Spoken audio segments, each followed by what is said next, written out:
Hey guys, it's Kevin again, and this is going to be another Christmas movie review for you guys. Now, this one, I was planning on doing this a little bit earlier than I thought, but I'm kind of, as I said, guys, I am in the middle of watching season 1 of Shameless, and I'm extremely addicted to it, and I almost finished the season today, but I realized, oh shit, I gotta review a Christmas movie today, so that's why I'm reviewing this later than I had intended to, but let's get to this. This time, what I'm going to be reviewing is the 1992 sequel to Home Alone, the Christmas family comedy classic, Home Alone 2, Lost in New York. Now, before I get to this, I realized something when I watched this movie. I've never seen it. I've seen parts of it on TV. I've seen parts of it on ABC Family. I've never seen the whole thing of this movie, though. And, it makes sense why I don't remember it, why I didn't remember it, because I was just like, why don't I remember anything about this movie? And I'm like, oh yeah, I've never actually seen the whole thing.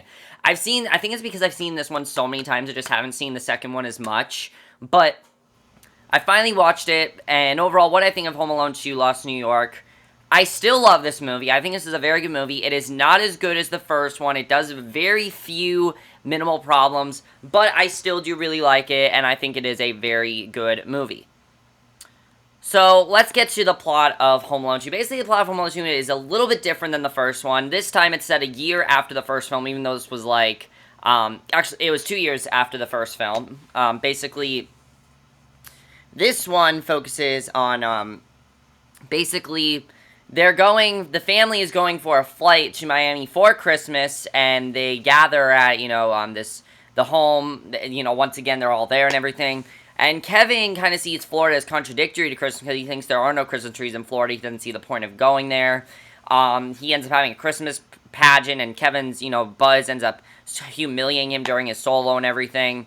And he refuses to apologize for his actions. He's still pretty unhappy with his family's decision to go to Florida. He storms up to his third bedroom window and everything. And once again, you can see he's kind of being a sourpuss about it. And once again, the family is late to go to the airport. They end up going so fast, and Kevin, this time he does get to the airport, but he goes on the wrong plane, which is a flight for New York City, and he ends up in New York, and basically he ends up using his dad's credit card for like room service and a hotel and everything, and pretends to be his dad. And meanwhile, Harry and Marv have now broken out of prison and are deemed on getting. And when they find out Kevin is in New York, they're deemed on getting revenge of Kevin for what he did to them. And that's basically the plot of Home Alone 2. And once again, guys, I do have them in a set. That's why I'm using the same exact DVD I used for Home Alone, because it's one of these kind of things. I don't really recommend getting this. It has no bonus features whatsoever. Then the screen is extremely small. But that's why I have these movies, because I want to own them. I'll probably get them on, like, Blu-ray or something, but we'll see. But, that's basically the plot of the movie. And yeah, the plot's a little bit different this time, but I think it's good that they did it because I didn't want this movie to be an exact replica of the first one. And I like that they don't do that. That's one of my pros with the movie, definitely, is that I'm happy that they didn't just basically say, hey, we're just gonna do an exact replica of the first movie. They didn't pull like a Hangover 2, basically. They didn't do that sort of thing. But let's get to the acting in this movie. The acting in this movie, once again, is very, very good. Macaulay Culkin still kills it as Kevin McAllister. He still has it in this movie. And I didn't feel he lost anything. I felt like the only difference was that he was a bit older in this movie. But just like the first one, it was very funny to watch him do this stuff. And now, something I didn't point out in the first one, I definitely want to talk about this one. A lot of these movies, both these movies, you have to suspend your disbelief. I mean, because he is going to a hotel room, claiming he's his father, and obviously, if that were to happen in real life, you get kicked out immediately, because this is a 10-year-old kid we're talking about. He has a high-pitched voice, he hasn't gone through puberty, so obviously, they can tell he's not actually, you have to suspend your disbelief in this movie, and just like the first one, just the amount of, the amount of wittiness and hilariousness he carries to the script, and every time he does something in this movie, it's very, very funny to watch, and once again, he is the mastermind of pranks and everything. His pranks even get funnier and funnier in this movie. He goes as far as to torture Harry and Marv. So I thought he was just very, very funny in this movie, definitely. I don't know really what his funniest scene was, but he definitely had some very funny scenes I really enjoyed. And I definitely really enjoyed his character. His character is very well done.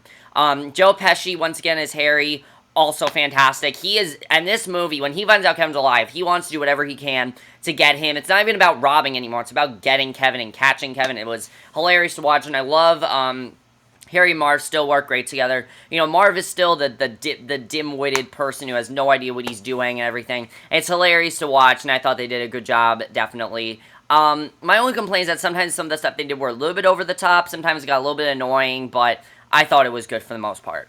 John Hurd, you know, as his father, was also very good, Peter McAllister. What I do like in this movie is that the family's actually not separated from Kate. The mother and the rest of the family are not separated from Kevin in this movie. They decide to help Kate in this movie. They don't abandon her, which I think is very good. But it's not as funny as the first one. But her, Catherine O'Hara, let's talk about her. Still great as Kate McAllister. There's some great scenes in this movie, definitely. That I love with her. Of course, her quotable line where she shouts her son's name when she realizes that she forgot Kevin was hilarious to watch. It was even funnier in this movie. The part where they're like, give this to Kevin, give this to Kevin, give this to Kevin, and then she realizes that Kevin's not there. Priceless. Just the look on her face and the scream and everything is just priceless. It was hilarious to watch. I love that scene.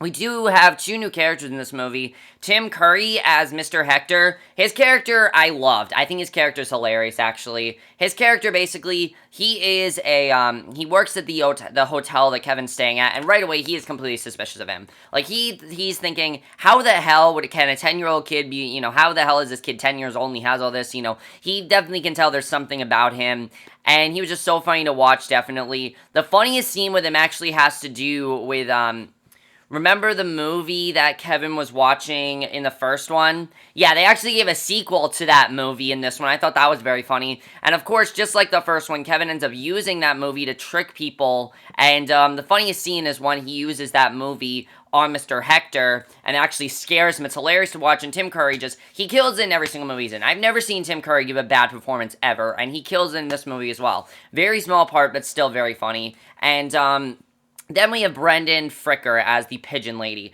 who, just like the first one, you know, you had the man in the first one, you know, the old man, the first one, who ended up being very nice. That's exactly like the second movie. My problem is the story between her and Kevin is not as strong as the man and Kevin, but it is still well done. And I do like that, just like the first one, she actually ends up being a nice lady and everything. And Kevin and her actually becoming very, very close, and I definitely really enjoy that. Especially how we see that the Pigeon Lady ends up saving Kevin, just like the old man saved Kevin in the first one. I think it's well done. It's just not as good as the first one.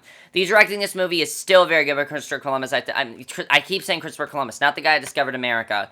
Chris Columbus. And, you know, Christopher Columbus, he just does such great movies. And he did a great job with this one as well. He definitely knew the tone and definitely everything about it. And I thought he just did a fantastic job. Definitely, he was great. The screenplay in this movie is what I have a problem with. The editing in the screenplay, I did not feel this movie needs to be 2 hours. There were some scenes where it dragged on a little bit. Some things with Harry and Marv, just some of the pranking got a little bit silly. Like the scene where he's throwing bricks, I thought it just got a little bit silly there. I understood the point of it, but still, it just got a little bit silly. Harry and Marv actually end up legitimately kidnapping Kevin in this one, which was really interesting to watch. But I just thought the screenplay dragged out a little bit. It did not need to be as long as it was. Did not need to be 2 hours. I definitely think it works better as an hour and 40 minutes versus 2 hours, but I still thought it was good overall. Cinematography, also really good, especially you really felt like you were in New York City in this movie. You really did. You could tell they were in New York City. You could tell they filmed this in New York City, and just the way they did the cinematography was very well done. And the score, also by John Williams, you still have Somewhere in My Memory, which is just such a great song, and I love the score. I think the score is fantastic to this movie.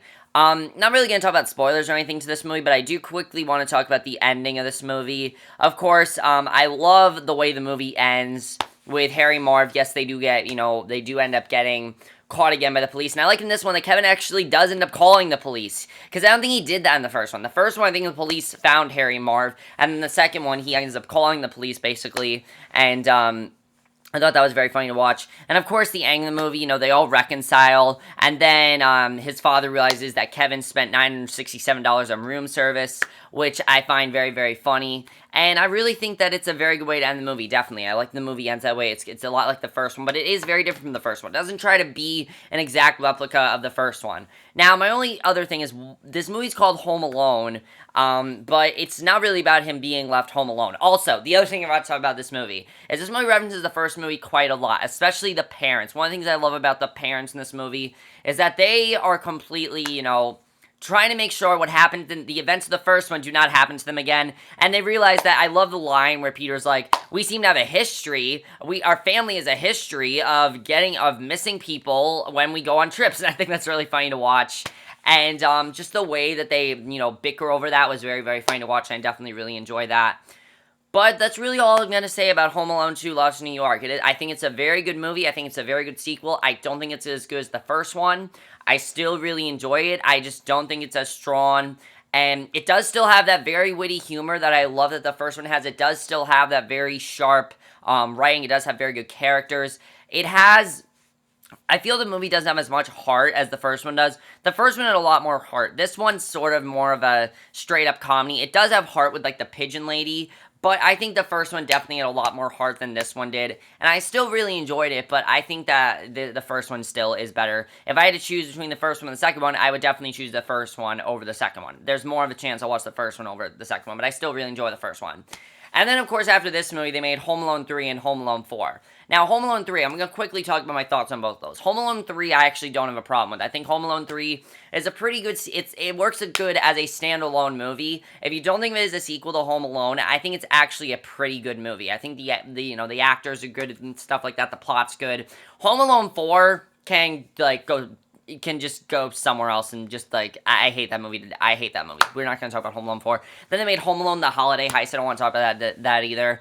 But that's basically my review of Home Alone. I'll see you guys in my next video, which will be for another Christmas movie review. So I'll see you guys for that. Okay, bye.